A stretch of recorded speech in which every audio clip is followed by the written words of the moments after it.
Welcome to Last Week Tonight. I'm your host, John Oliver. We are not doing this show, although that show is over for the year. Great show. Good show. Watch it, John Oliver. Don't watch it if you're a Trump supporter. You're going to get even more angry. But this is Respawn Aim Fire, the kick-ass irreverent gaming podcast from Affable Idiots.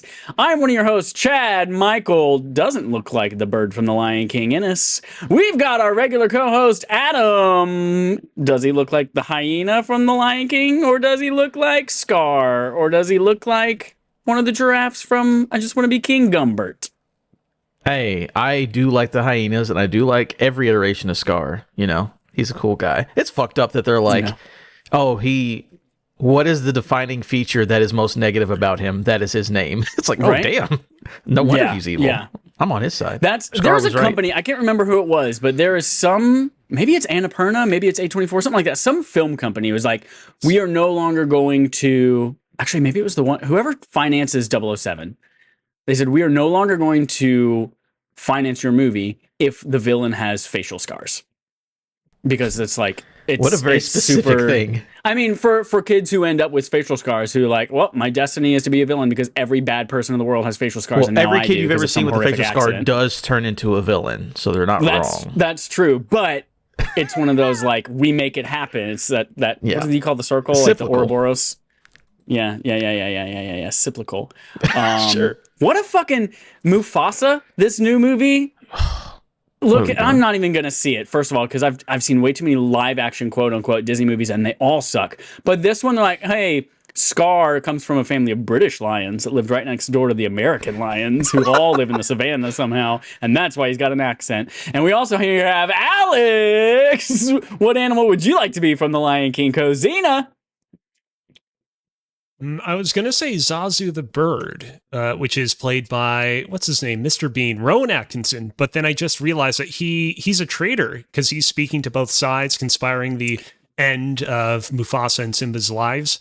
Hey, everybody. Hello, I am a robot. Yes, I apologize. Last week, I don't know what happened, but the malevolent spirit of a robot saw fit to possess me intermittently at various points during the podcast, and my voice was real garbled and shitty, and we apologize for that.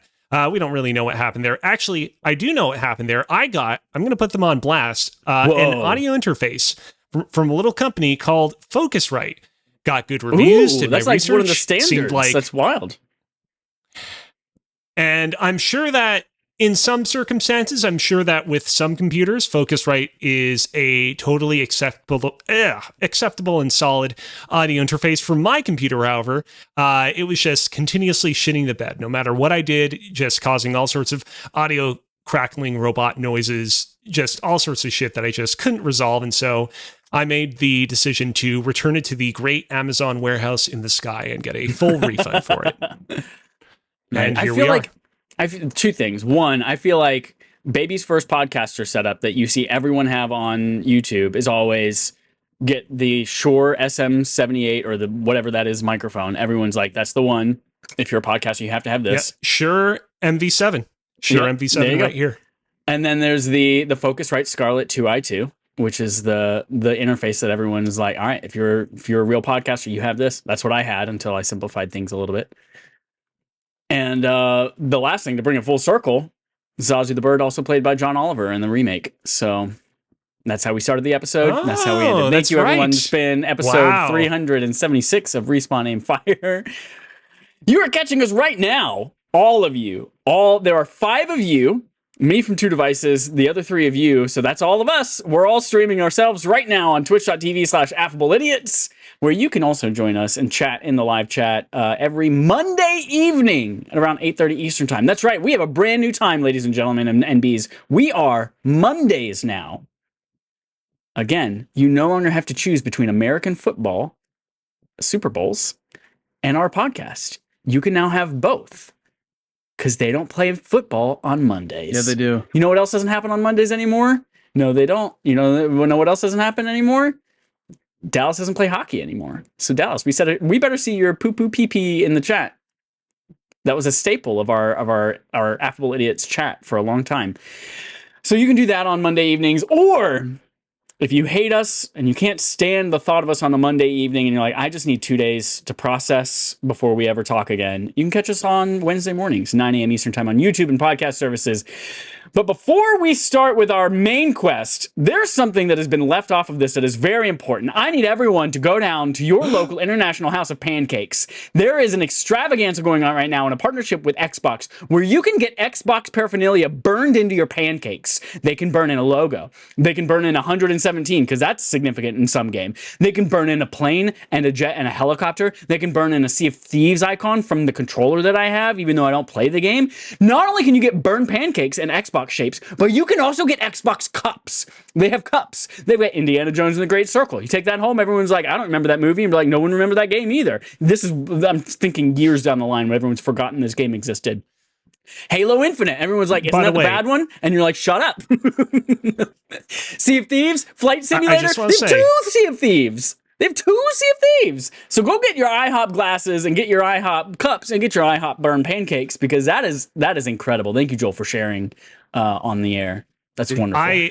I love all this stuff. I actually would get the Indiana Jones cup if I was able to, if I had a IHOP within driving distance of me. I will say, this segment, not sponsored, by the way. I know it sounds like we're sponsored, but we are not sponsored by Xbox. Oh my God, they have an IHOP t-shirt with an Xbox logo and the smile. IHOP, if you gave me money, boy. Is there an IHOP near me? I want to say. There's one near me. 2 near me. IHOP or Xbox, please sponsor us. Get in touch. Honestly, anybody. If anyone wants to give me money to talk, I'll do it. There is an IHOP on the other side of the airport. It's about 5 miles away from me. That's, y'all. I might be going to the airport and getting me some pancakes. That sounds good. So, go to IHOP. That's our main story. But also, we have another story. Main quest. The future is handheld, says Wesley Inpool at IGN. Good news, ladies and gentlemen, and NBs. Sony is reportedly set to return to the handheld console market with a new portable PlayStation that plays PS5 games on the go. This is a quote from Bloomberg. Sony's portable device is likely years away from launch, and the company could still decide against bringing it to market, the people said, asking not to be named, discussing private plans. Last week, Sony updated the PlayStation Portal. Alex is lifting his Nintendo Switch above his head as if he's about to smash it on the ground in front of him in favor of a new PlayStation Portable system capable of playing PlayStation 5 games. Last week, Sony updated the PlayStation Portal to allow PlayStation Plus Premium subscribers. So if you're one of the people who pays $700 a month for PlayStation Plus Premium, you now have anything to make that a little bit more valuable. So you can utilize this technology to stream your games on the go. There's about 120-ish games that are now accessible for cloud streaming. Not remote playing, cloud streaming. Even if you don't have a PS5, that's fucking huge. According to Bloomberg, Sony originally intended for the PlayStation Portal to work as a standalone device, similar to Valve's Steam Deck. And the last bullet here, if the console does make it to market, Sony will be taking on Nintendo's unannounced Switch successor and a handheld Xbox, which Microsoft gaming chief Phil Spencer recently confirmed was in the works, but years away as well. Woo! Alex, Chad. I saw you with your little Simba Nintendo Switch. I want to hear your thoughts first. Yes. Actually, the reason why I wanted to bring my Nintendo Switch with me is because I am playing a little game by the name of Balatro. And when this news broke, I was thinking, man, I am already thinking of eventually when I'm going to purchase Balatro on PlayStation as well and getting the platinum there because, it's what you got to do. Yeah. You truly haven't beaten a game as great as Balatro until you've bought it twice and platinumed it. And I was thinking, man, Balatro is such a great portable game. Like, I've really loved playing this game on the go. And it would be, like, now I'm thinking, like, maybe I should probably wait for whenever this PlayStation console releases to play Balatro on it. But as I think it through, I'm like, well, but this particular PlayStation console is still probably quite a ways away. So I will be holding my breath for quite some time. That's all I got to say right up front. In the chat, Okamical, if that's not how your name is pronounced, by all means, feel means to correct us. Oh my God, is this the wolf from Okami? Hello, all. Okami Cow? Is this the wolf that's going to come get its revenge for us shitting on Okami a few months ago? It sounds like a comedic parody of Okami because the wolf, well, actually it doesn't really make sense because the wolf is called Amaterasu. So it would actually make more sense if their name was Amaterasu Ikal. But nevertheless, Okamakul says, hello all. So I have to ask, do you think Nintendo still has the innovation that the industry needs? Can it evolve without their successes? I mean, with regards to the current conversation that we're having, I mean, I think it definitely doesn't hurt that Nintendo definitely will have a head start on both Xbox and PlayStation's portable consoles with the sort of Switch 2. Could we potentially find ourselves in a Dreamcast-like situation where the Dreamcast releases before its competitors and is initially very popular, but then when the PlayStation 2 and GameCube arrive on the scene, they make it obsolete? I mean, potentially, but as of yet, there's just so much we don't know about the Switch 2, and I feel like it's a little too early to make a judgment call on whether or not the Switch 2 will be enough or not enough. IMO. That's right. I wanted to speak to that. Here's the thing. I'm about to do it. Not everyone knows. Generally, I think Nintendo is a baby console for babies. Whoa! No, it's fine. It's whatever. It's just not my thing. I want to give Nintendo all the flowers for being the first in the long line of everybody trying to get on the, the console, like handheld, but console experience, right? Because obviously they started with Switch, whatever, and ended up being successful. That worked out for them, right? But you have multiple PC companies. You have your ROG allies. You have your Steam Decks. You have your whatever. You have PlayStation and Xbox following suit with a similar idea. Again, I don't think they're going to stop making consoles, but they will also want to do it as well. And I just have to give credit to Nintendo for sort of like to what Okami said earlier in the chat, pushing forward an innovation that people have adopted to. It's the thing that obviously if it didn't take off, no one would try to copy it. But it did take off, and based on the numbers, it seems like that's the thing that consumers want. So, shout out to Nintendo for, again, we'll see how long, what Sony and Microsoft put forward compared to Nintendo, whatever, but they got to get their flowers for pushing this idea forward and it taking off so well. Like, if you do something and everyone copies you, that means you're probably doing something right. Yeah. As far as these devices, though, yeah, I would think it'll be really cool because the more, technology advances so fast now that, can you imagine, as much as people like Steam Deck, as much as people like Switch and ROG Ally and all that stuff, just imagine 2 years from now with $1 trillion companies also getting into that game. I'm not saying there's going to be a huge revival of handheld gaming is back, but I also would not be shocked if handheld gaming is completely back by doing, people don't want Game Boys, they want their console games to go with them. And if we can get that done in the next couple of years, I think it's a big deal. So shout out to Nintendo for once. I will never say anything nice about them again. This is it. So enjoy it and no more. I think with Nintendo, they have an interesting spot. Sorry, just to go back to the Nintendo thing real quick. They're at an interesting spot where I feel like Nintendo historically can either innovate or they can be a powerful console that's able to keep up with things. And I've found that, not I have found, but historically we've seen when they choose the more powerful route, like the GameCube, which was the most powerful of the big three consoles that were out at the time, they floundered. They didn't have the success that they wanted. It was the most graphically impressive that they were of the generation, but people still flocked to the PS2 or the Xbox. And so they pivoted with the Nintendo Wii and said, we're not going to prioritize power or HD visuals or anything like that, but we're going to revolutionize the way people play. And that's where they found success. And then they did it again with Wii U, kinda, not really, but they did it again with Switch. And this is what we're giving them the flowers for. They're like, all right, portability, the ability to dock it, the ability to pick it up, play handheld. The controllers are on the thing. You can take them off and play multiplayer. That was huge. People saw that trailer, they freaked out. And the thing that gives me hesitation about their next generation is that from all the scuttlebutt, it's sounding like it is just a more powerful Switch 2. And so it doesn't sound like they're choosing the innovation route, which I'm hoping is I'm hoping they still find success with it. I'm hoping that it's powerful enough, right? The rumors I think that I've heard that people are saying is that it'll be about as powerful maybe as an Xbox Series S around this generation, but still portable and on the go, which would be freaking wild if they can pull that off right now. So I think that might be, I don't know, that might be their downfall. if 2 years from now they come out with Xbox Series S type handheld, and then 2 years from now, 3 years from now, we get a PS5, PS5 Pro, Xbox Series X level of handheld gaming, especially with like chips and microprocessors right now that have these like machine learning based modules on them, on these system on a chips that are just becoming ubiquitous now, that are becoming better and better versions of themselves with like smaller like nanometer processes that are able to like they're more efficient, they're more readily available, that kind of thing, to be able to render a 480p image locally so that you don't have to render a 4K image and then upscale it with DLSS or upscale it with Pisser or upscale it with whatever Nintendo wants to call theirs.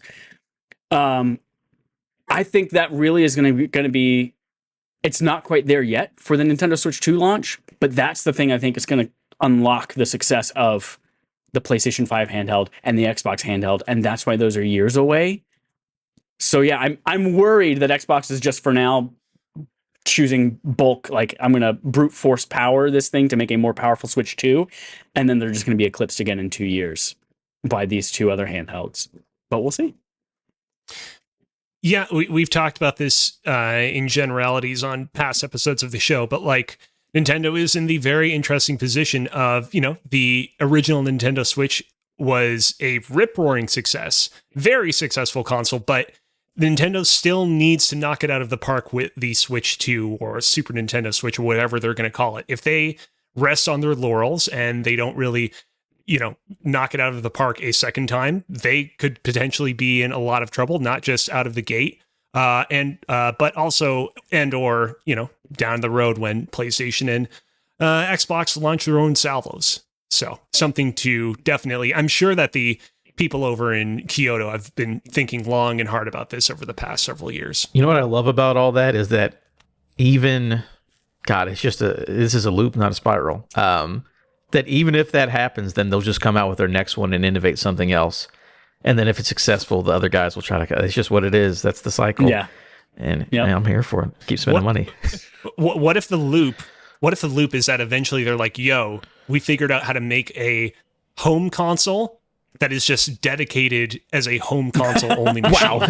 Like we figured out how to make a handheld, like fully portable console, and now we're bringing it everything home. Is on your TV. You don't need to look down at your hands anymore. Everything is on the TV. Innovative. It's crazy. But no, I mean just go back to PlayStation though. Like, yeah, I think now I'm looking at the title of the Twitch stream and someone says PlayStation Vita lives. Kind of. Do you think it's hard because Chad just thinks that PlayStation is the greatest thing of all time? And he won't see it any other way. Look at the games. Look at the games. Look at the Vita. I'm about to bring up the Vita. This was about it. I need you to look at the games on the Vita. Yeah, but I'm just saying, do you think... Well, I guess this won't be the issue with the Vita, because people like the Vita, but overall the Vita was not popular. But I think just making it this is a PlayStation 5, but you carry it around solves all those problems compared to like, here are Vita games and here are PlayStation 4 games. Exactly. It's not games. If you put in extra work and make a separate SKU that is now cross-buy for the Vita, then you have this on Vita. It is like, no, this portable console just runs the shit you've already bought. It's a different thing. That's the way, this is the way to do it. Make it the same across both. That's the only way to keep people interested. I think the idea of, I have a DS and I have a console, I don't think people want that anymore. So, cool stuff. You know what I think Nintendo's biggest innovation that I think I'm pissed at them for is that they innovated the death of VR. They brought out Nintendo Labo, and they foresaw it first, and they're like, all right, let's kill VR with this cardboard fucking Nintendo Labo. And then PlayStation followed suit and was like, you know what? I do think we're going to stop supporting VR. We're also going to not do it. And then Xbox is like, yeah, we talked about maybe supporting third-party headsets, but I don't think we're going to do that now that Labo exists. And Mark Zuckerberg is sitting there with Batman just laughing. And Mark Zuckerberg is like, look at me in the metaverse by this cartoon Eiffel Tower and looking like a piece of shit. Dude, he looks like a piece of shit in real life. You don't have to worry about that. Good stuff. I'm pumped. That's years away, though. So let's jump into Playtime, what we've been playing now, in the here and now this week. Talking about Playtime, we're going to jump to Cozy. Tell me about what you've been playing. You've talked a little bit about it already, but talk me through it. Yeah, I mean, largely what I have to talk about today are a bunch of updates on games that everybody knows I've been playing for a while now. Obviously, I've been playing a lot of Balatro.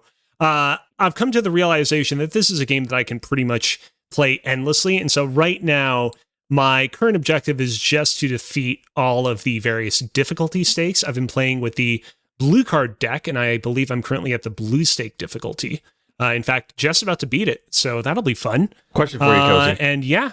Because blue card is one of the blue deck is one of the ones you start with, and obviously you're working your way up by doing through the stakes. Have you messed with any of the decks you unlock once you beat it with the normal color decks? Because I like those ones a lot. They do weird shit, and I'm all about it. Yeah. Every single deck that I've unlocked by beating the higher difficulty stakes, I've beaten them at least once.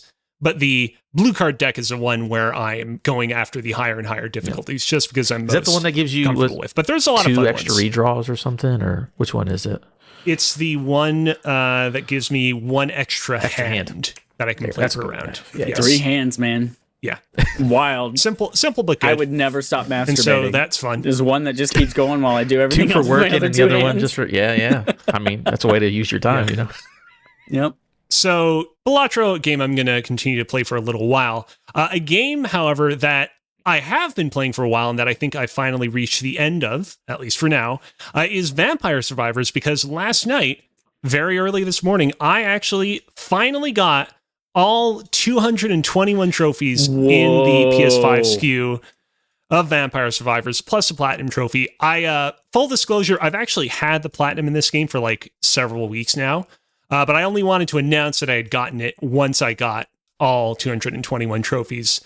Man, so many bats, so many ghouls, ghosts, goblins, so many creatures and monsters of the night have been slayed. Except for how many vampires which did you are survive? Suspiciously absent from this game.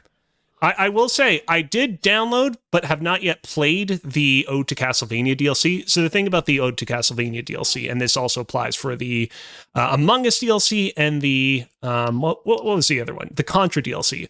All those DLC packs don't have any trophies tied to them because the developer of Vampire Survivors is like, we don't want to tie trophies to content that could potentially get pulled from store shelves in the future because of copyright licensing reasons, which actually makes sense, but is, for a trophy lover like me, a little bit annoying. Isn't that happening Eventually, right at now some with point, the I will. Godzilla DLC on Dave the Diver? Aren't they pulling that? Yeah. Which Certain amount of time to claim it. Yeah, now you can't get it anymore. It's gone now, I believe, if you didn't get it already. Yeah. I will check out the Castlevania DLC at some point before the end of the year, just to say that I tried it. But yeah, other than that, time's winding down with that. Very fun. And finally, you might remember a couple weeks back that I said that I was going to go full steam ahead on Metaphor and try to complete it before the end of November. Looking at the calendar ahead of me, I don't think that there are enough days left in the month for me to successfully complete it before the end of the month. But I am finally full steam ahead in Metaphor, and I have made pretty substantial progress from where I was at last time. If I don't complete it by November 30th, I will basically be done with this game within a week. This game is quite excellent, continues to be quite excellent. Again, I want to save more of my thoughts for when I finally get to the very end of the game. Also, the scene seemingly is slightly after the point in the story that I've gotten to right now, so thanks for the spoilers, Joel. But yeah, lots of fun. Joel's like, oh shit. Yeah, I turned it off. For reference, I clicked on a video, did not realize it was the full game, and it's like a 2-day long video. It's like and I just skipped to like the halfway point of the video. My bad. It's okay. I don't mean that with any offense, but it's funny because I'm like, oh, wait a minute. I know that character. I haven't rescued that character Question yet. for you, though. If you're an audio-only version of the no, podcast, you're wondering what character did I not rescue yet? Well, Bugs you have Bunny. to play Metaphor Refund Yeah, he's Tazio there. to find out.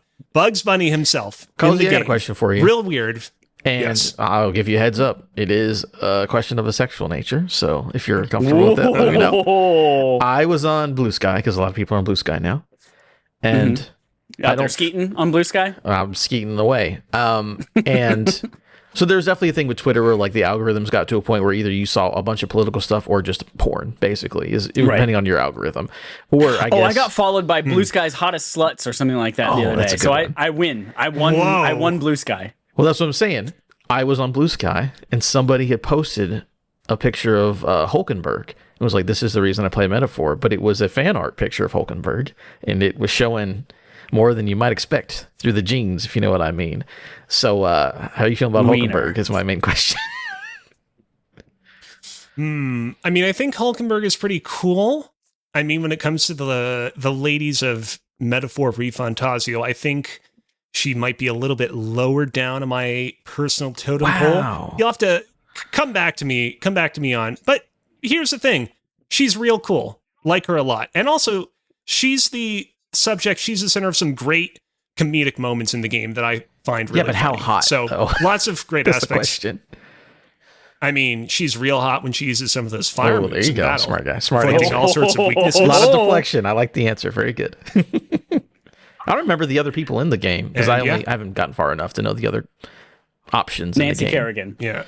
I'm Googling Nancy Kerrigan right now. She's a figure skater from the 90s in the Olympics. It's real weird that she ends up in the game as well, I know, alongside right? Bugs Bunny too. Yeah, all sorts of pop culture figures from the 1990s, for whatever reason, just get teleported into the she's the world one of that whatever Margot it's Robbie called. attacked in that movie. Yeah.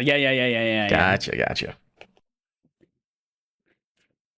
The only other person on here who has something written in there, you don't see him as visual people, but he's super handsome. And in fact, direct quote from Jericho Hanna, "Oh, look at Joel, he's so handsome." I would never say that to his face, though. Wait a Joel, minute. tell me what you've been playing. Hold on, when did she say that? Jericho. Why? Is Joel's the only one who's handsome? I was helping her out with Final Cut Pro on FaceTime, and I was like showing her what I do with one of our videos, and you were on it, and she goes, "Oh, look at Joel, he's so handsome." Damn, I would I'm never fucking say that to his chopped face, liver. though. Oh man, Chopped liver over here. Jericho's It's my fine. favorite aunt, so that's the best. That's like such an aunt comment. He's so handsome. Oh, exactly. Pumpkin. I started playing Dragon Age Vitelgard. Picked it up because the Vitelgard. I got the fancy PS5 Pro. So I picked it. I just wanted something new to play, I guess, that was PS5 Pro enhanced, and that is a game that I've been looking at for a while. But yeah, I'm not crazy far into it just because I had a busy 3-day wedding weekend type deal for a good friend. That's why he was gone all weekend. I knew it. Surprise. You know what's funny is the wedding was actually local, but there was an event each day for the wedding. So, but yeah. One of my friends just had that in San Francisco. They're like, all right, there are like 5 different events that you have to go to over the course of the weekend. I'm like, that's fucking exhausting. Yeah. So I don't know. There's a whole side. So they got secretly married Friday at a church, and then only like close friends were invited to celebrate with them that night. So I had to go there and do that. Saturday was the actual wedding, like with the people and the thing. And then Sunday was just like, hey, my whole family's in town. Close friends and family, come hang out and watch football with us. So it was just a whole day thing. But either way, yeah, Dragon Age Veilguard, pretty cool. I'm super into it. I think I played like 4 hours when I first downloaded it. And I was expecting only to play like an hour and go to bed, but I was playing till like 1 a.m. Super addicting. Looks great on the PS5 Pro. Runs very smoothly. The combat in that game is awesome. It was something I didn't know if I would like or not, but the combat is strictly what's got my grasp right now. That's what's pulling me in. And I haven't even started fucking anybody in the game yet. That's the crazy thing. Wait till you get to that part. Yeah, for a good time. Wait till you get to, what's their name? Hulkenberg? Well, that's a different game, but yes. Also, I was going to say, one of the big things with Metaphor is that you actually can't romance any of the people in it. So 0 out of that's 10. actually a leg up that Dragon Age has. Can't be over There's Here no you way. can't That can't, romance. no goatee. No goatee there. But yeah, I'm excited. I'm going to play more of it tonight and probably over the long weekend this weekend.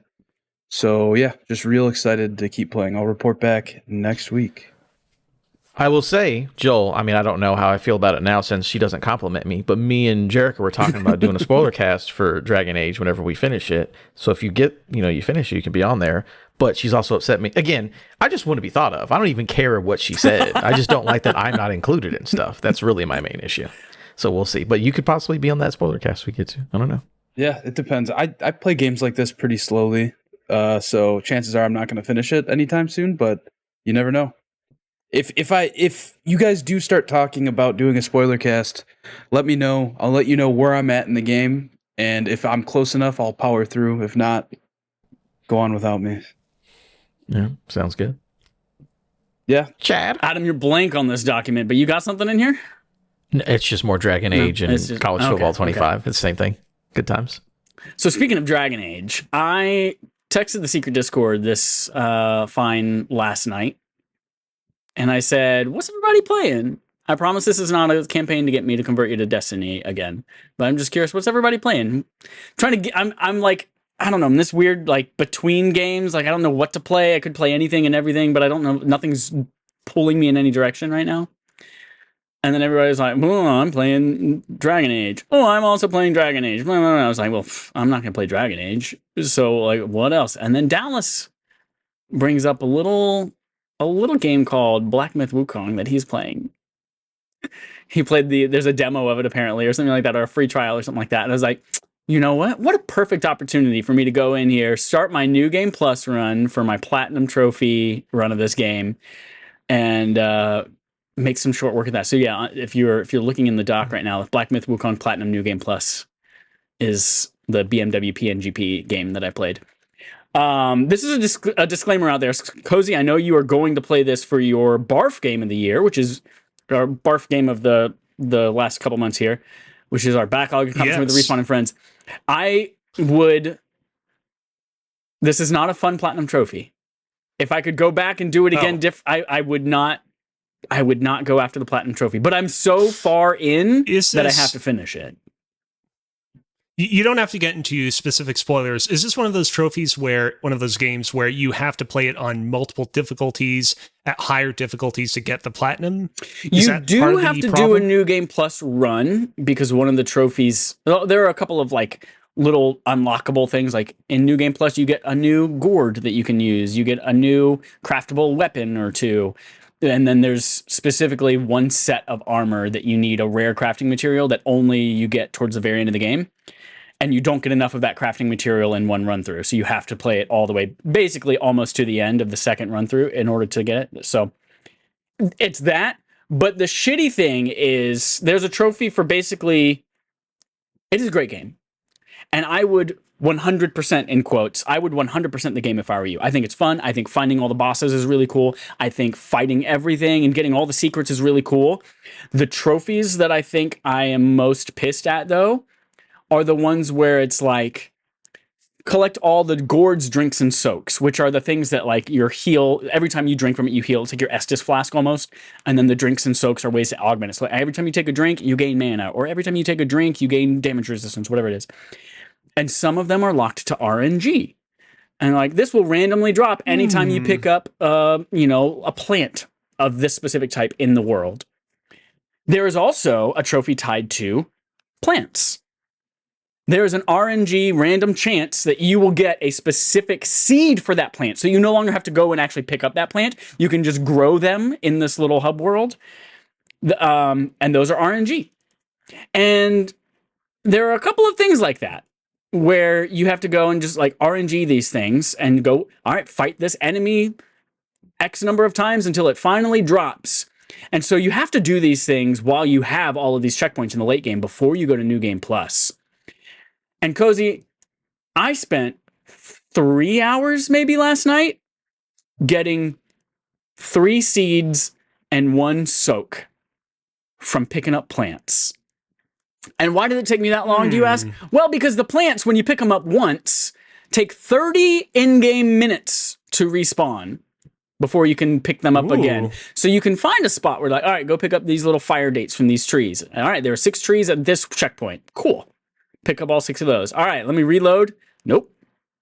Got to wait around 30 minutes. Or you can quit the game, change your PlayStation clock to be 30 minutes ahead, start the game again, warp back there. So that's what I did. I had 4 different things I was looking for. I had 4 checkpoints that I Googled that are like, all right, this is where you can find 3 or 4 of these clumped together pretty easily. And I'd farm number 1, number 2, number 3, number 4, quit the game. Fast forward 30 minutes on my hard drive, start the game up. And that shit's obnoxious. But I got him. And you guys like doing platinums? You think Platinum trophies are As enjoyable I to said, get, this or- is not a platinum trophy that I would recommend doing. I do recommend doing everything in the game because it's good content and it's fun and it's just great. But yeah, the platinum trophy is. But I'm so far now. Like I actually did restart the game on New Game Plus now that I've gotten all that shit, and I am working on. I have a checklist of things. Like, all right, in chapter 1, I have to make sure that I do this specific thing because I missed that boss last time and it is missable. In chapter 3, I have to make sure that I kill this thing to get the crafting material for that. So I have like this checklist of things that I have to do specifically on my New Game Plus run through. Which is going very fast, obviously. New Game Plus, you have all your skills, all your equipment, and all that kind of stuff. And you have, like, when you beat the secret ending of the game, you get this super cool, like, transformation power that is super OP. So the game's a breeze, but now I'm just cleaning that up. And it looks great, runs great on PS5 Pro. Black Myth Wukong. You're going to like the way you look. I guarantee it. Cool. Yeah. I hope if I can get around to that game, beat it before the Game Awards, that'll be 5 out of the 6 Game Awards Game of the Year nominees completed, which would be pretty cool. Yeah. The third one on my list here is, Joel, you're invited. There's a wedding. There's a wedding between me and Ariana Grande, and you're all invited. She doesn't know it's happening yet, but we're getting married. She is going to be my wife because she's fantastic and incredible and hilarious and so good. And you should go see Wicked Part 1. Go see Wicked. It's amazing. It's fantastic. It is a musical, so if you're one of those people who's like, oh my God, a musical, blah, like Joel is, or like Audrey is, or like, suck it up. Fucking go see this movie. It's amazing. I never said I hated musicals, to be clear. Oh no. Joel said, if anyone mentions a musical around me, I'm going to light my wife's hair on fire. And for Elisa's sake, I like Elisa a lot. I don't. But this is the one exception where, like, tell her to put on a tinfoil hat and go sit next to you in that theater and watch Wicked. Wait, that'll make it worse. Because it's fantastic. Tinfoil will make it catch fire easier. Oh, no. You ever, like, cooked a baked potato in a campfire? Yeah. Like, the baked potato gets real hot. Yeah. The aluminum So her foil head doesn't. will be 1,000 degrees, but her hair won't catch on fire. I guess you're right. Yeah, that's good. All right. So like, put her in a spacesuit. Or, like, put her in a sexy fireman's outfit. Nailed it. And then film whatever y'all do afterwards. They showing that in 4DX? Maybe they're showing it in 3D and IMAX and Dolby. They're showing it in everything else. So maybe. Your boy saw it It's in incredible, IMAX. Oh, did you? Yeah. I didn't know anything. I've never seen the source material. I've never seen The Wizard of Oz. No, I'm just kidding. But yeah, I was going to say, you've never seen The Wizard of Oz. What are you talking about? Yeah, that movie fucks. Let me tell you, I've never heard the musical. Yeah, that movie does. fucks hard. Ariana Grande's fucking perfect. And I don't my know God. the girl's name who's the witch. She's also extremely good. It's wild. Caitlin, no. Someone. The black girl. Fuck, the what's her witch? name? Something with a C. Cynthia. Yeah. I'm going to look it up. It's crazy because here's what's funny, right? Against musical. She's a British actor and she does an American Cynthia accent in the Erivo. movie and then has to sing in an American accent and sing super fucking good in an accent that's not her native accent. It's a good movie. Yeah. Good shit. Incredible. And what I love about this too is the whole fucking world, seeing Shiz and Oz and all of that kind of stuff fully realized, like every part of it. How does this work? What are the little hummingbirds doing? Little stained glass sculptures. All like, it is a fully realized world like Hogwarts is in Harry Potter, but without all the guilt that you have from that transphobe J.K. Rowling when you see this movie. So pair that with one of the best musical scores ever written and the most talented people on the planet, and whew, I'm gonna go see it again this week, and I can't fucking wait. Yeah, I'm Look seeing at it part on one. Friday. That's my hot twats. Yes, love it. Cozy, And then will the you go other see a one. good movie, please? I want to. I want you to mean, see Wicked, I'll and see then I this want to WoW game. Platinum afterwards. I want to see more WoW Platinum. You know what? I have right here a Cineplex gift certificate coupon. Oh hell yeah! 2 adult general admissions, 2 soft drinks, 1 bag of popcorn. Careful turning I've it been over. meaning Don't to show us the find barcode and the gift card something number to use on it that. with. No, don't worry. I'm not gonna spoil that stuff. I think I might use this to go on maybe a mom date or an alone date to go see Wicked Part No 1. joke, it's legit. Where I had no idea going in. I was like, oh no, this movie's good. And also, like, it won't be an empty movie theater, so there's that as well. So you Oh, can yeah. enjoy it. I heard there's a lot of drama where people are seeing it, but then people are singing along in the theater. That would piss me off so much. Oh, gross! No, I did not have that experience myself. Oh, man. And I went and saw like the early access screening of it, so you would think like the nerdiest and the nerdest fans would go to that one. I didn't have anyone singing in mine. But I just God, had it the was so weird good. clapping at the end of the movie, which I'm like, it's a good movie, Yeah. but I don't know if Yeah. I'm gonna clap in a movie theater when the director's not there. It seems a little silly. I did feel because when you go see a stage play after a musical, you clap after every number. That's like a thing. You clap, even if it's like a really fucking sad number and it feels weird to clap, but you clap. So like at the end of the opening, like the overture and the end of the opening number, I was just like, nope, don't clap, stop, put your hands down, because I just felt compelled to. I'm sure Michelle could hear you clapping if you did in the movie theater. Come on, guys, let me get in there. So go see Wicked, and then I am getting married to Ariana Grande before our Lord and Savior. I am converted to the beautiful new god Delta, the Delta emulator app. You all, I've told a little about on this podcast. I've talked a little bit about the fact that I'm playing Pokemon Black allegedly on my iPad while I'm on the elliptical or the treadmill or whatever I'm doing. It's just like something to do for an hour, so I'm not bored as fuck staring at this digital screen telling me how long I've walked and how long I have left to walk. And so I've been playing it. I've been playing Pokemon Black and I'm like 20 hours in. And one of my biggest realizations about these games is that they are they do not respect your time at all. Pokemon games do not respect your time. I got to the point 2 days ago where I counted the number of button presses that you have to press in order to swap a Pokemon out of your party. No fewer than 17. The minimum number of button presses is 17 buttons if I want to get rid of a Pokemon and put a different one in my party. That does not include the button presses if you have to go find what box they're in and go up and down and all that kind of shit. That's just 17 confirm or deny these prompts presses. And then pair that with the constant battles, the random encounters. Can we look at Cozy's face right now? He has something to say. He's ready to say whatever he's going to say. No, I'm calculating. I'm preparing my next move. I don't have anything to say at the moment, but go on. So I've been struggling mentally with, I want to play these games, but I don't think I have the time in my life to play these games. Like it has been a struggle. Like I go and I spend an hour on the treadmill and I make it like 3/4 of the way through some dungeon, or I like don't even make it to the next town in an hour. And so I'm like, this is just rough. And yesterday, playing around on my little iPad, handheld, actually in bed. Normally it's just an elliptical thing, but I was laying in bed and my iPad was there. I was like, put it in handheld mode and try this out. And I found a fast forward button.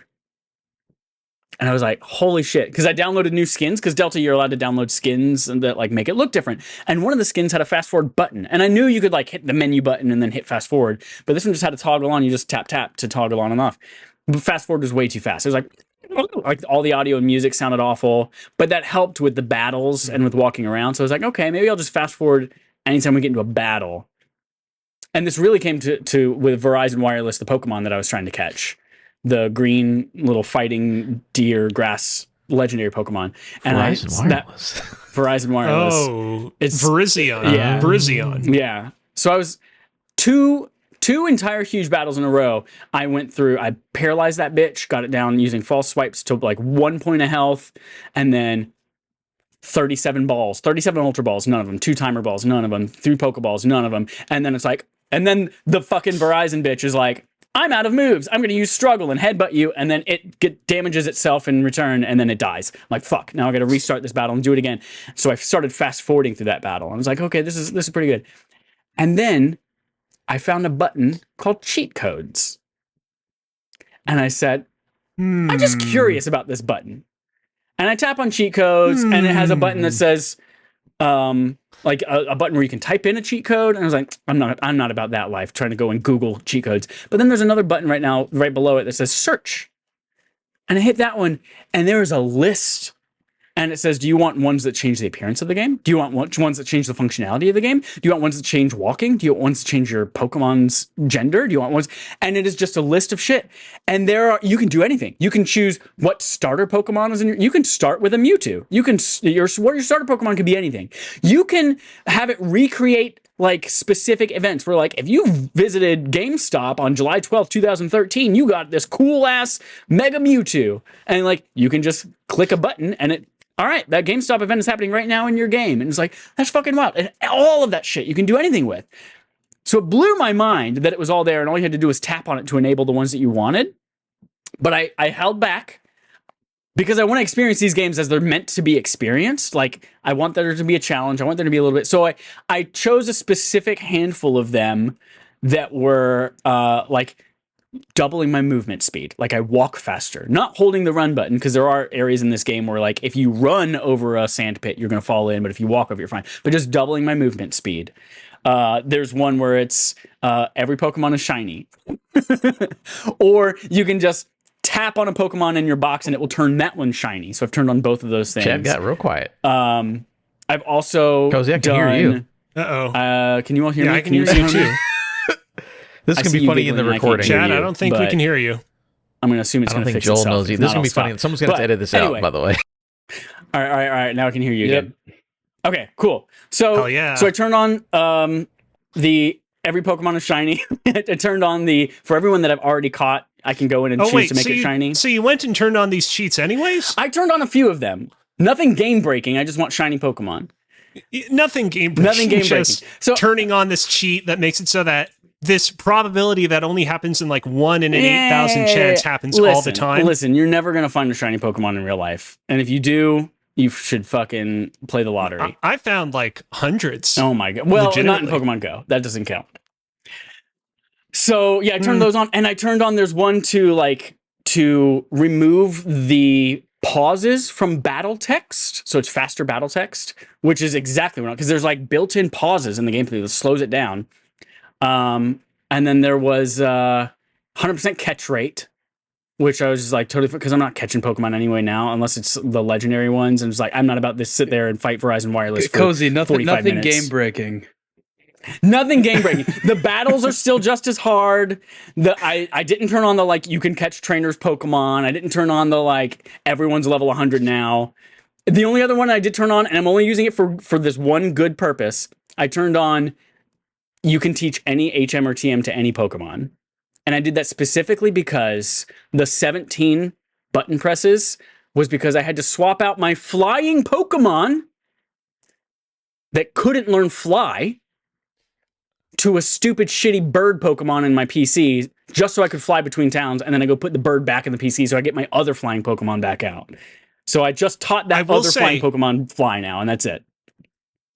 I will say, in Chad's defense, that is something that later games in the series have rectified. Exactly. They've made it so that you no longer have to rely on Pokemon in your party. And a lot of fan mods as well will do things like, oh, so long as you have a Pokemon in your party that can learn this TM or HM move, you can use it outside in the field without actually having to teach it to it, and so on and so forth. Here's the thing, Chad. You gotta pull back a little bit on some of the cheats. I can't see you going out there catching shinies every single day of the week. I will say, back in the day, when I first got access to cheating software and hardware, it was great to go back into my old copy of Pokemon Emerald, for example, and activating all these various events. Because, like, back in the day, before the Pokemon games got online, like, there was no chance of, like, getting to play some of these, like, super deep, hard-coded events in the game unless you, went to, like, a Toys R Us in, like, West Virginia in 2003. Yep. And like got some thingamabob downloaded into your game. I got to play like the event in which you fought Lugia in Pokemon Emerald for like the first time like 4 years ago. And I'm like, wow, the technology is here and it is fantastic thanks to this RX card or R4 card or whatever it's called. Yep. Anyways. Oh, I also did something that future games do already too. I turned on the like everyone gets experience for the battle, not just whoever's in the battle. Like they did that in future games, so I felt comfortable turning that on. That's fair. I'm going to ask, now that you are liberally using the speed-up functionality in the Pokemon games you're playing, are you going to attempt any of the harder self-imposed Pokemon rules like Nuzlocks? Because the thing that a lot of the Nuzlocke people will do is they'll start a Nuzlocke run and they'll just, like, full-time playing the mode, just fully like speeding through it with this speed up constantly on because they know inevitably they're going to reach some roadblock or they'll find themselves in some unlucky situation and the run will end. So they're like, I'm just going to be on fast forward the whole time so that if I fail, I just can immediately get back up and run to try to surpass wherever it is that I previously perished. That's something I don't of interest think here. I'm going to do that because my main reason for doing all of this is like I've never experienced these games before. Like I stopped after Gold and Silver and then jumped back in at what, Sword and Shield, something like that. And I played those for like a couple hours, and so I want to go back and like experience these games. And so I think I'm just going to play them quote unquote legit with a couple of extra bells and whistles rather than doing like full on challenging things to them. But what I'm excited about is this allows me to do that in a way where it's not laborious and a pain in the ass. And so I'm like, all right, cool. Now I will jump into Black 2 or White 2, or I will go play, I don't know, fucking Heart Gold, Soul Silver, all that kind of shit. But whereas before I was like, I don't know if I have the mental age to do this anymore. I think it's really good of you that you managed to find all these helpful features. All I'm saying is I think those bells and whistles looking awfully shiny, I think they've been polished to perhaps too fine a sheen, and I think you might want to debuff them a little bit. That's just from a future Pokemon game that where you can pay to always get shinies, you know? And Pokemon Pizza, you get shiny, really? everything shiny. Yeah. Pokemon Pizza. Wow.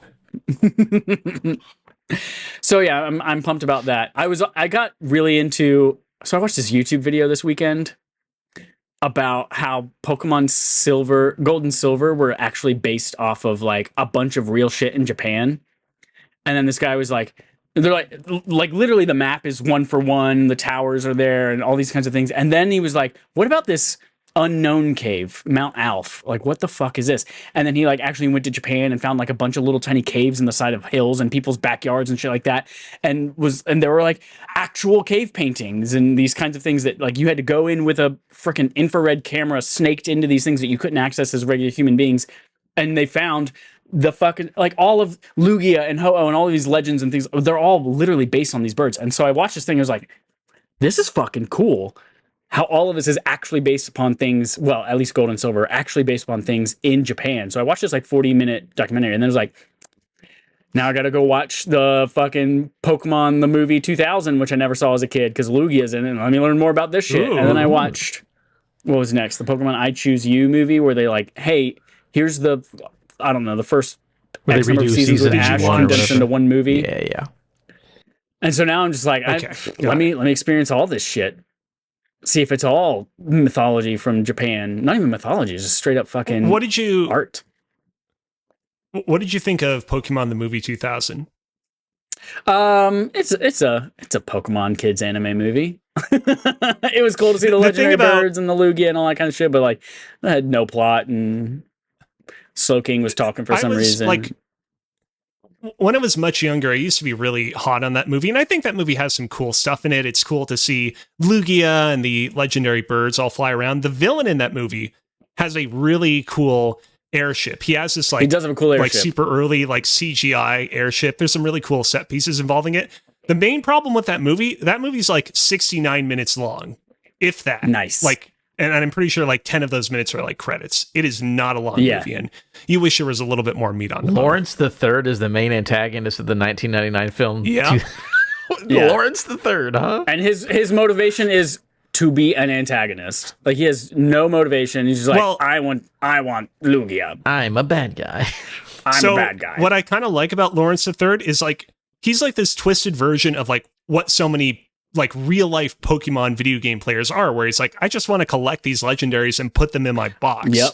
I don't want to use them for anything meaningful. He just wants to collect every them, article which is underneath it. It's a fun is which Pokemon movie has the worst villain, Lawrence the Third? What could you have done better than Lawrence the Third? It's just all articles about how he sucks. Yeah, really. Oh man, I like him for that made up meta commentary reason, but I mean, whatever. So yeah, Delta, y'all go play anything in the Delta emulator. Cheat codes. You don't even have to know the code. You just go in there and just check a box. It's pretty dope. Allegedly. Allegedly. We are done with our quest log. We're done with our playtime. Let's move on to our segment from Adam. Segment from Adam. Segment from Adam. Segment. That's the Dragon Quest main theme. Oh, I got it. Funny thing, I would just continue to read about Lawrence III, and he was trying to steal the legendary birds to be strong. Yeah. Well, he was stealing the 3 legendary birds How do you because steal a apparently once bird? How do you steal they, an animal? live on an island, and he went and he sent down some like weird little things to like catch them in this little energy Wait, so he thing. didn't catch them like normal zoom 'em back up. Pokemon? Because if you do that, it's No. illegal. But if you steal them, it's not No. right. What? He didn't catch them in a ball. Basically- It's legal to put them in a ball. He caught them in a laser cage, which is illegal. Which is illegal. Yeah, they have more space Right. to spread Well, their 'cause- wings, but that's illegal. Because again, the whole thing is he wants to collect them. He wants them to be trophies that he can put on display for his own self-enjoyment. He doesn't want to capture them in balls. But he's doing it to summon Lugia. Yeah. Like they are just a stepping stone Right. to I mean, getting just- Lugia to come out of the water. And so here's the cool thing, Adam. In the movie, the way that he visualizes his quest to capture Lugia is like this 3D chess game. And so the idea is his airship is like a chess piece that's like taking over the other legendary birds so that he can make the queen appear, which is Lugia. That's basically how I didn't know Lugia was a It's very girl. cool. Just learned that today. Lugia's a bird, Alex. They are genderless. They don't have vaginas or penises. They have cloacas. Well, that's true. That's all birds. Anyways. Actually, every Pokemon has a gender, doesn't it? Now? Historically, most legendary Pokemon are genderless, except for a few here and there. Well, now I'm going to sign There's into my one Pokemon Go account and see if Pokemon- mine have... Latios and Latias were male and female, respectively, in the Pokemon Heroes movie. There's a scene at the end where Latias kisses Ash. We've been over this in the podcast in the past. We don't Joel, need to how do you talk feel about about the Pokemon penis debate? I don't. I'm just kidding. Anyways, you're good. Moving on to segment from Adam. We're gonna play. There's that one Oh, here we Diglett. There's Wiglet. Is that the one where it's a white guy's dick coming out of the ground? There's Diglett, which is already like a little chody penis coming out of the ground, like a fucking bullet bill sized penis coming out of the ground. And then there's Wiglet, which is one of the new like Alola ones, where it's just a long, he's a skinny big, tall white penis guy. coming out of the ground. Yeah. Japan, crazy. Anyways, we're playing Gaming This or That. The idea here, and this is why Joel can't play. I have taken 2 games that were beloved games from 2 different years that are beloved RPGs that neither Chad or Cozy has played. So it'll be very fun to determine what they're doing. We are playing Gaming This or That. I basically have 3 categories, 5 questions each. You tell me which franchise they're from. And when you get it wrong, I laugh, and it's funny. The 2 franchises we're picking are Baldur's Gate 3 or Dragon Age Beetleguard. Because you guys haven't played them. Joel has, and he would know, and you wouldn't. It's going to be so funny just me saying fantasy shit, and you have no idea. Anyways, first up, again, so the game is Gaming This or That. Oh my god. Sorry, I should have believed you, Cozy, but I have 6 Lugias and none of them have any gender in Pokemon Go. Yeah, that's how it works. That's fucking wild. The reason why they do that is because they don't want you breeding the legendaries to just make an infinite amount of more legendaries. So they make them genderless so that they don't work that way when you deposit them at the daycare center. There's a term. Kind of seems like There's a term Go in ahead. gay porn called breeding, where you skeet in somebody's ass without a condom on. wow. They don't It want you is one doing of that to those things- Lugia.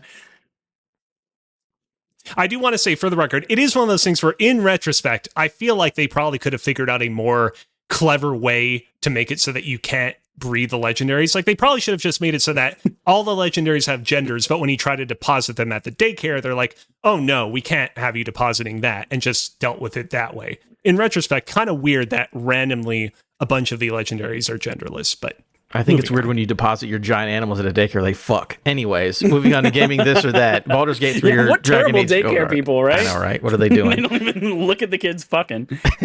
So first up, 5 questions. These are all names of characters in either Baldur's Gate 3 or Dragon Age Beetleguard. You tell me which one you think it is, and you'll get a point if you're correct. Okay. First name up on the list. Again, either Baldur's Gate 3 or Dragon Age Beetleguard. Jaheira. Do we go? I can forget how this works. Is it back and We'll forth? start. Do Cozy, we you go shout it first, out? and then we'll go back and forth. Cozy, and guys, keep your own scores. I am going to say that is Baldur's Gate. All right, Chad. What is Jaheira from? Jaheira. Oh, my starlight. She sounds like she would be from I would want to see a more realistic version of Shakira, so I'm gonna say it's about Baldur's Gate 3 versus a stylized art style for Beetlejuice. So Baldur's Gate 3 is Shakira. Jahira is from Baldur's Gate 3. She's actually in Fucking Baldur's. knew it. Yeah. I think she's actually in Baldur's Gate 2 as well. So she's like older, but like still, she's pretty, she look all right. Okay. Next up, Elgernon. Elgernon. Flowers for Elgernon. Elgernon. What's Elgernon from? Chad, you go first. Elgernon, we read this in 7th grade English. And Flowers for Elgernon. I feel like it wasn't Sean Penn, but it was someone who looked like Sean Penn was in the movie version of this. And Elgernon was the mouse that he beat in a maze. The mouse wasn't able to find the cheese as fast as he did. And that leads me to Dragon Age Beetlejuice, is where Algernon the mouse lives. Okay. Cozy, where do you think Elgernon is from?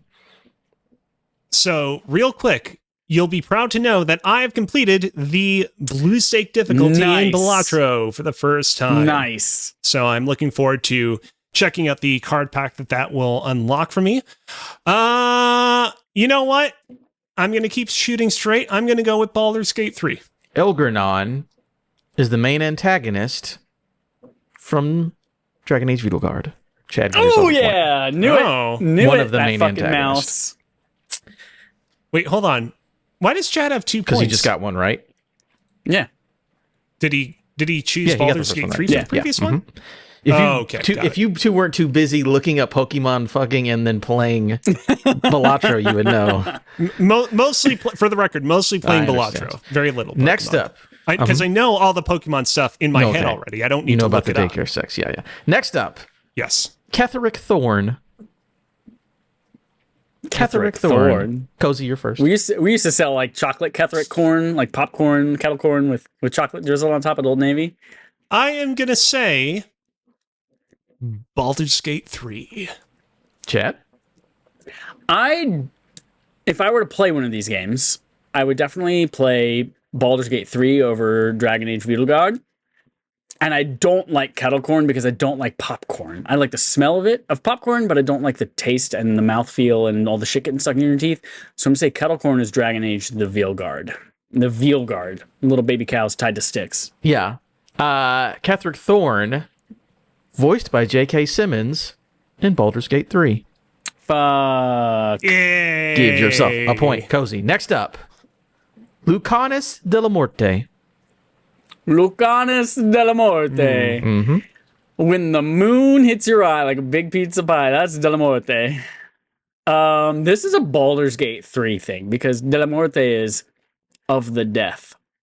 And Lucanus means Lucario, the Pokemon of death. Lucario going across the river Styx without the coins on its eyes, and therefore it ends up in purgatory. And that's Dragon Age the Veil Guard. Yeah, you said both games, so which one are you going with? What did I say? We're going Dragon Age Veil Guard. That's what we're doing. That's fine. Yeah. All right. Cozy. I am also going to say Dragon Age of Veilguard. Lucanus, that sounds like the kind of last name that you would give a character in just a BioWare game in general. There's something very, very BioWare. Lucanus is the first name. But same, whatever. Maybe, same the, difference. maybe the only name if de la Morte is of the death. That's more of a title than a name. Lucanus de la Morte is from Dragon Age Beetlejuice. Hell yeah. He's an assassin in a very Yay. Italian-inspired town, so maybe all that Chad said was correct. I don't speak Italian, so I wouldn't know. Next up, last name of character. Lace Harding. Lace Harding. Who's that, Cozy? Lace Harding is the last name of a character? Lace first name, Harding last name. Lace Harding. Okay. Lace Harding. I'm gonna go with Dragon Age. All right. Lace Harding, the husband of Tanya Harding, played by Margot Robbie in that movie where she tries to kill Nancy Kerrigan. Margot Robbie, definitely I would want to see her more realistic in Baldur's Gate 3. So we're going to say Tanya Harding is in Baldur's Gate 3. Okay. Tanya Harding, I do not. Well, I guess you can make Tanya Harding. Lace Harding, you should remember a couple weeks ago, I said there's a dwarven character I said definitely would place Harding in Dragon Age the Veilguard. Hoops. As well as Inquisition. She's in both. I have something to confess. cheated. I've been watching Kind of Funny's gameplay streams of. I did not watch any streams. Did not access any content my God. while on this podcast. No, you're but I did watch her streams ahead of Very time, fine. not knowing this segment was going to happen, and I knew that Very for a fun. fact. Yeah. She's Wow. Way not to disclose that up front. Only after you've won. crazy. We actually have more categories. Don't worry. Next up is locations. Again, tell me if they're from Baldur's Gate or Dragon Age Veilguard. The Deep Roads. I don't know who's first. I think it's Chad. Deep Roads. The deep roads. That's where you skeet without a condom on when you're reading. The deep roads. And that you can't fuck in Veilguard, but you can fuck in Baldur's Gate, I've determined. So that one. Baldur's Gate 3. Okay. Cozy. I'm going to go Baldur's Gate 3 as well. Here's the thing. You can fuck in both games, by the way. Just a big heads up. But the Deep Roads is from Veilguard. What did I say? Dragon Age 3? You both said Dragon Age 3. You're both incorrect. Dragon Age 3 is not the game. Baldur's Gate. That's a mix of You're right. both, I did but- not Dragon Age. okay, Baldur's okay. Gate 3. You're absolutely correct. Next up, The Underdark. Wait, hold on. What was that? So we're both No, you're correct. both wrong. You both said Baldur's Gate. It's both. Okay. It's Dragon Age. Did we say Baldur's Gate or did we So say Dragon Chad- Age 3? You said Baldur's Gate. I don't know what I said. I said Baldur's You Gate. must- I was going to say, Chad giving himself a point here. And I don't think he got the rules. I said whatever Cozy Well, said. guess what? It's also not Dragon Age 3. It's Dragon Age Veilguard, which is technically 4. So I said Baldur's Gate 3. Chad also Chad said said Baldur's Rewind Gate the 3. tape. You're Rewind the both tape. incorrect. I'm pretty sure I said it too. you definitely said Baldur's Gate. Yeah, you did. Exactly. Take your point away for yourself point. Next up, The Underdark. Where's The Underdark at, Cozy? Also a thinking gay porn, I suppose. I am going to say that is a Dragon Age location. You fucking dummy. The Underdark is the birthplace of Drizdo Erden, who is the son of the matriarch who fucking runs that Underdark. That is Baldur's Gate 3, baby. Chad is correct. Check. How did you know about Driz? Dude, Driz is the coolest fucking thing on the planet. You But know, you don't I know played anything else all the about early Baldur's Gate, except games. for where No, Driz I is played all the from. early Baldur's Gate. I played Shadows of Am. okay, I played okay. Baldur's Gate 1. I played Dark Alliance. Gotcha. Just not the I new read one that the everyone loves. fucking the Drizdo Erden Dungeons books. Yeah, Yeah. I'm with you. It's good shit. Next up, Arlathan Forest. Chad, where's Arlathan Forest? Arlathan Forest. This is Arlathan Forest. Really thin trees. Like sickly trees that are all dried out. Really thin forest trees. They're just all a thin forest trees. And those Baldur's Gate, the gate has really thin wrought iron vertical like spikes on it. So Arlathan Forest is a euphemism for Baldur's Gate, the actual gate leading to Gotcha. Baldur from God of War 2018. Mm-hmm. So it's Baldur's Gate 3. Cozy. Yeah. I am going to be contrarian and say that it is a Dragon Age location. It is a place in DragonAge. The Veilguard. Yeah, There's the dwarf damn right it. there, hanging out in Arlathan Forest. Next up, Not a lot of trees in that forest compared to well, cliffside he's looking at the waterfalls ruins. and He's bridges. not looking at the forest Okay. I part. was going to say lots of No, fog. there's definitely there's trees. There's thin trees as well. Next up, Hosberg Wetlands. Is it me or is it Cozy?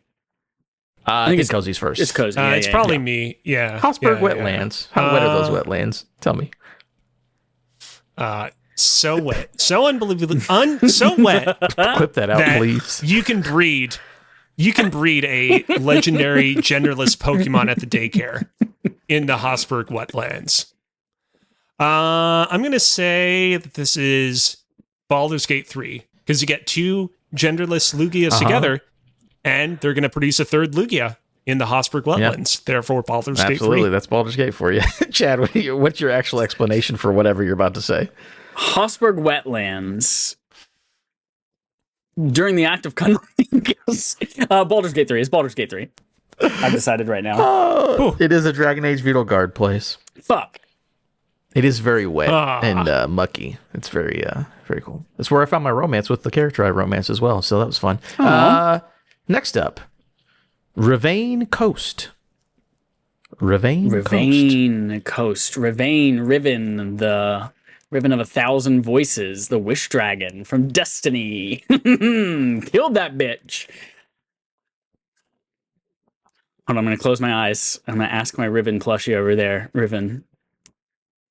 What is it again? Ravane Coast. What am I? Ravane Coast. Is the Ravane Coast from Dragon Age or is it from Baldur's Gate? Coast Gate. Great. It's Baldur's Gate 3.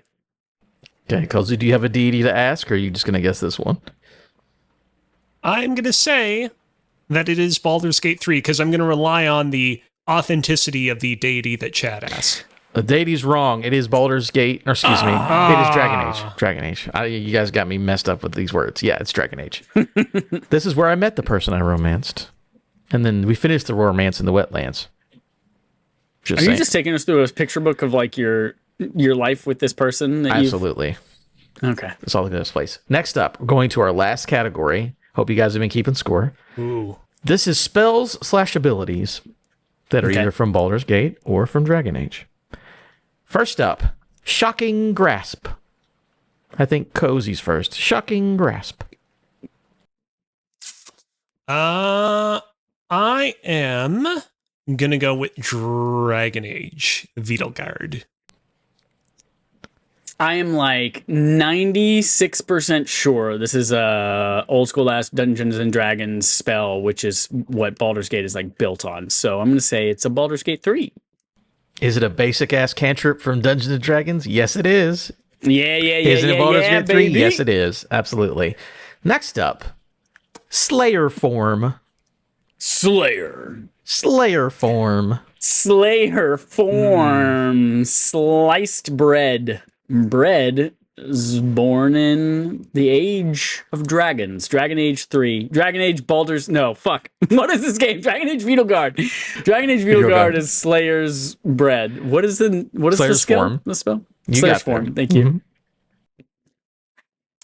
The thing about this one is this particular one, it seems like the kind of like trick question where it's like between Baldur's Gate 3 and Dragon Age Beetleguard.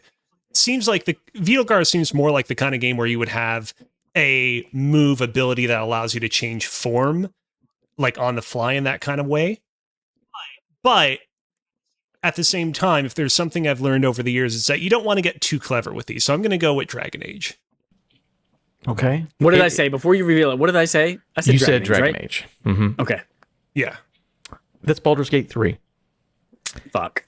I would just say, for anyone who hasn't played Baldur's Gate 3 yet, if you make a custom character, maybe play the Dark Urge. Because maybe Slayer's form is a thing you can get as a Dark Urge. And it's cool as shit. Holy fuck, it's cool. All right, next up. Hurricane of Blades. Cozy. Is it me or is it Cozy? It's Cozy. It's Cozy. Hurricane of Blades. I'm going to say Dragon Age. Hurricane, West Virginia is a Born city and raised. in West Virginia. Hurricane. That is the state that Cozy had to go to get that Pokemon event down in West Virginia in 2003 in Hurricane. In 2003, Baldur's Gate 3. Hurricane of Blades is from Baldur's Gate 3. Hurricane of Blades is from Dragon Age Beetleguard. Knew it. You both got that Threw you off incorrect, the right? scent. Yay. Threw you off the scent.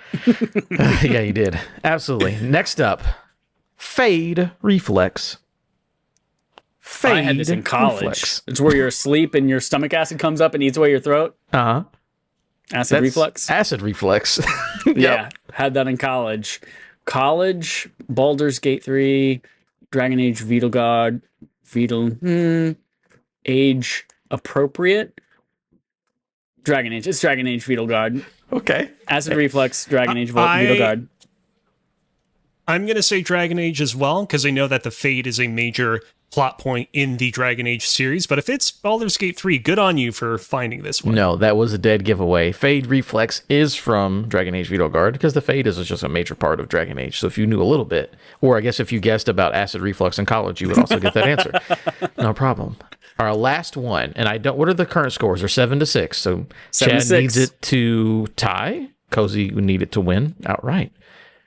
Prestidigitation. Cozy, you're up first. Prestidigitation. President digits. Presidential phone number. I'm going to say Vegetation. that this is Baldur's Gate 3.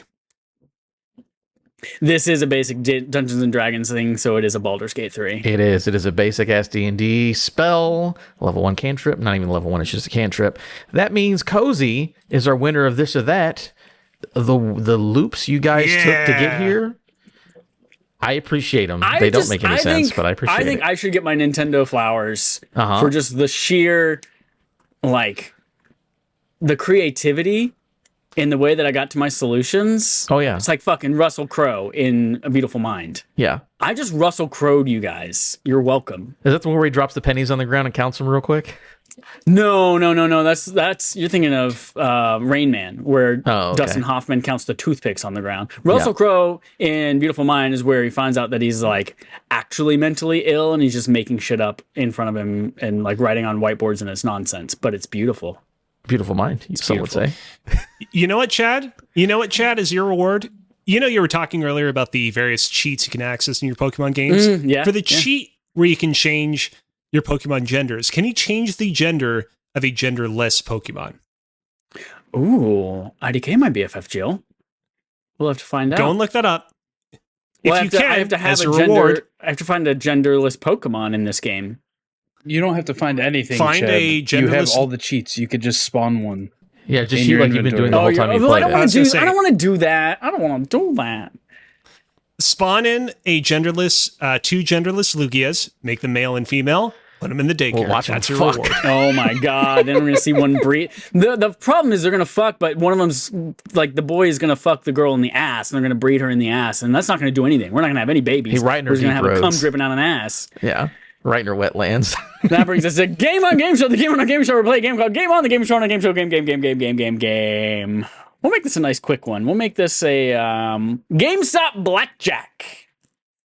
Last year we did a fun little game where we were like, hey, all of your favorite games is, I forget the clever name of it, like all your games that are nominated, was your developer laid off or are they still around?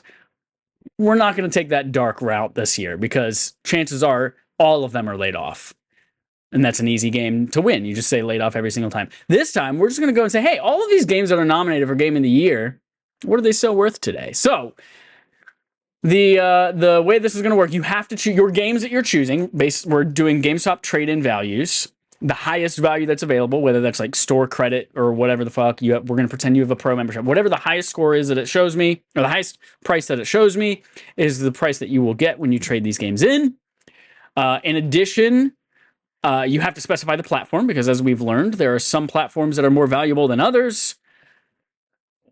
So that make sure you specify what platform it is. So we're guessing games that have been nominated at the Game Awards to sell into GameStop, trying to get Correct. the lowest score, or under 21. We're not going to play straight up blackjack this time. Okay. We're trying to get actually we're going to do blackjack, but because these games are recent, like this year, we're going to do blackjack to 51, which is 51. 17 divided by 3 or times 3 is 51. So as we're gonna close do to that. 51 as you can without going over, you win.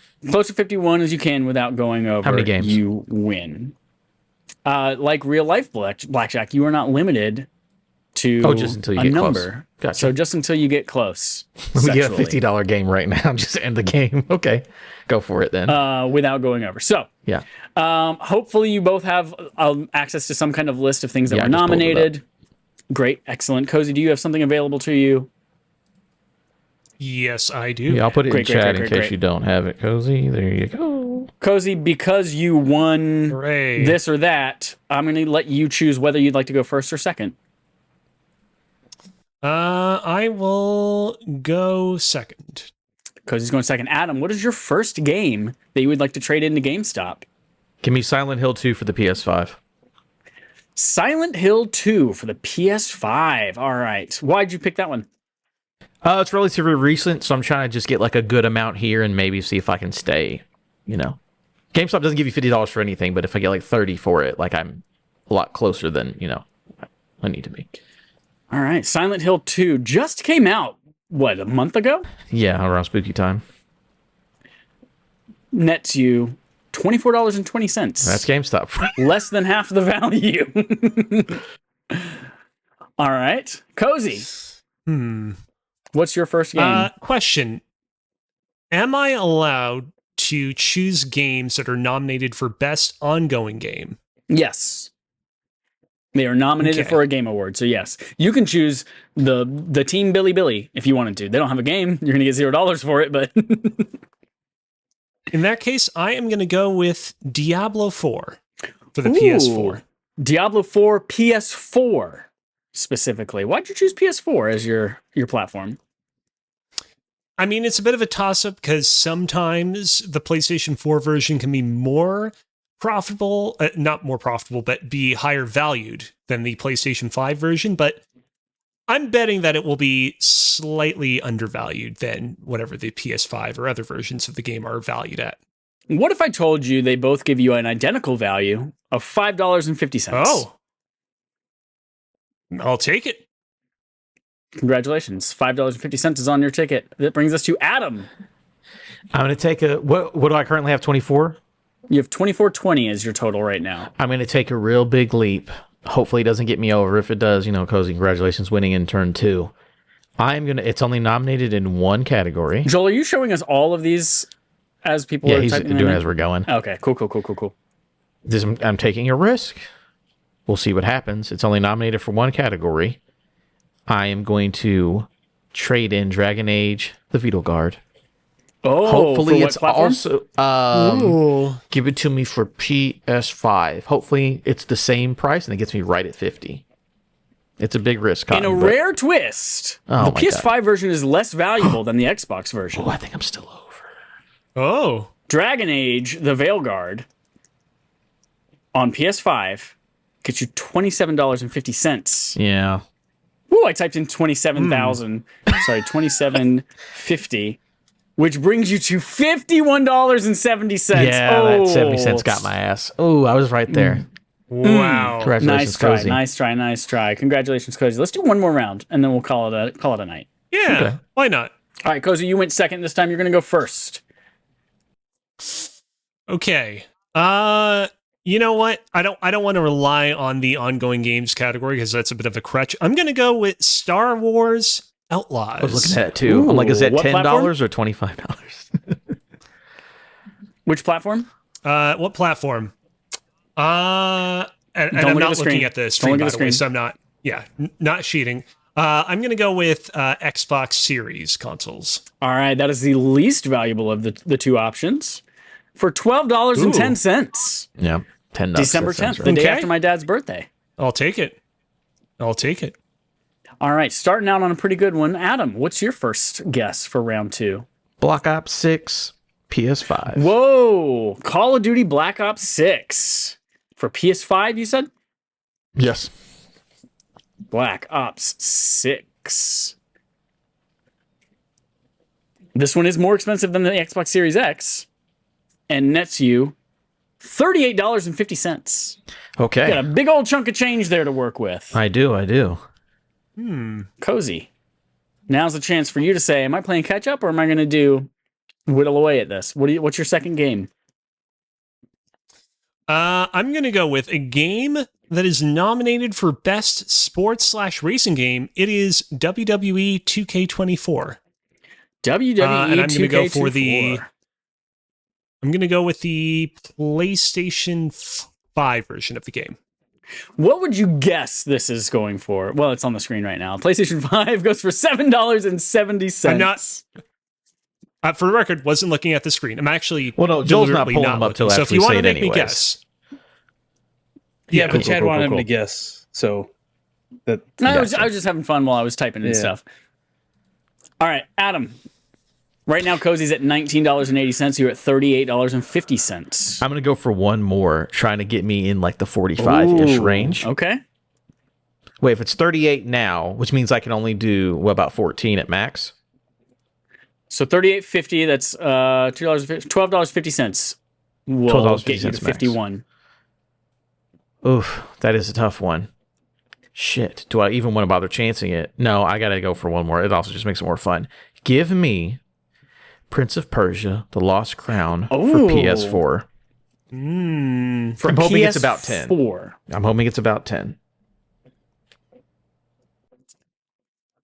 Adam, I don't know if this is the result that you wanted, but Prince of Persia for PS4 is $5.50. Oh, I'm staying. I'm You're at holding my $44 hands. even right now. I ain't Okay, moving. you're staying? All I'm right. staying. Cozy. What's your third game? Ooh, this is getting competitive. I am going to go with the shift up action game Stellar Blade. Oh no, I said the right. I said $5.50, right, for that? Yeah. Sorry, continue. Stellar Blade? Stellar Blade, PlayStation 5. Stellar Blade for PlayStation 5. Lots of breeding in there. The good kind, too. Oh no. Sorry, I typed it in the I want to buy this game, not I want to trade in this game. Hold on. It is Joel's got you covered, by the way. $16.50. $16.50. You're going by the Stellar pro value, Blade. right? Lots Pro of value? wetlands. Whatever's highest on the screen, yeah. Okay.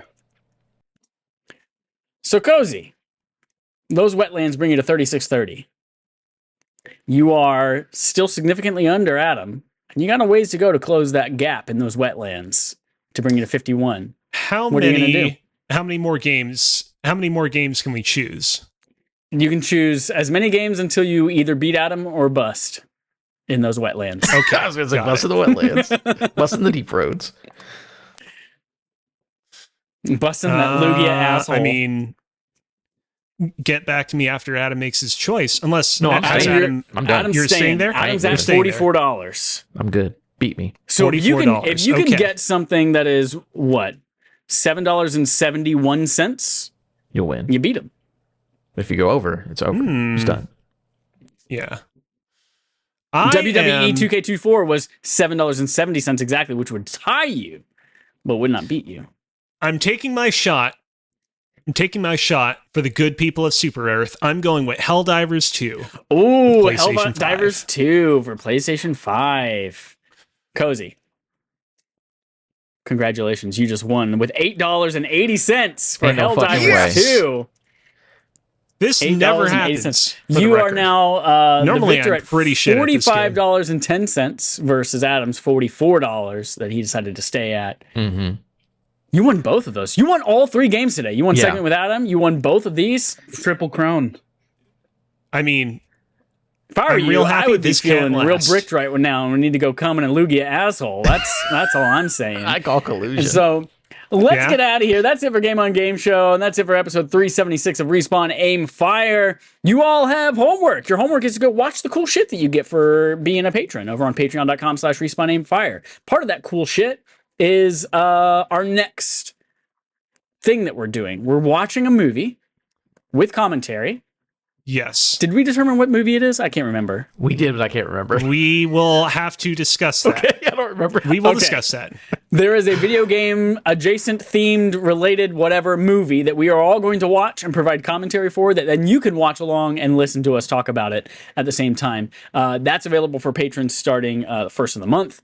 And then if you are not a patron, you get to go to YouTube and podcast services and get last month's thing on the first of the month, which was Rafferty? No. Yeah, Rafferty with me Yes. and John and It was Rafferty with Will and Nick. Oh, that's right. It's the one of I wasn't on. Friday night Gamecast. Yes. So that will be Good available right episode. now. It's up for They were patrons. Your exclusive 30-day window is closing, but yeah, anyone can go watch that on the first of the month. And coming up in about 4 weeks, we'll have our next round of barf polls, which as a patron you're getting highly weighted votes in. So barf is our backlog accomplishment with Respawn and Friends, where you let us know what you would like for us to play that particular month from a list of games that we provide you. Right now, you have all voted for us to choose a particular game that you want us to consider for Game of the Year. I am playing Animal Well. Cozy is playing Black Myth Wukong. Adam is playing... Thank goodness you're here. Thank goodness you're here. Joel is playing Wicked next to his wife while her hair does not get caught on fire. Put a cap on. And put a cap on. Put a bird on it. And do we have anything else to tell the people? I think that's it. Yeah. Cozy. Think we're Oh, good. you have a Cozy. Do you have a date and time for your holiday stocking with a nipple Yeah. on it to go drink eggnog from it? I can't remember what we've decided on that. Yeah. So I will say, I did, after our last episode of the show, I did block out plans to make eggnog on one of my upcoming streams Ooh, of nice. the Cosver's Cooking Holiday Special. If you missed the last episode of the show, I made the hard decision to sunset Cosver's Cooking, but I will still be doing the Cosver's Cooking Holiday Special as a last hurrah for that entire career, as it were. So you can look forward to the first episode of the Cosver's Cooking Holiday Special December 4th at 5 p.m. Eastern Standard Time. That is just a little over a week from now. And there will be 2 subsequent episodes on the 11th and the 18th. And that'll be that. Dope. Go check that out. Put it on your calendar. Save it. Papa John's. All right, folks. Thanks so much for listening. Until Papa next time, John's. here's our usual sign off. Do me on it. Pizza. Pizza. Do me on a pizza. Look at that pizza. Do me on it.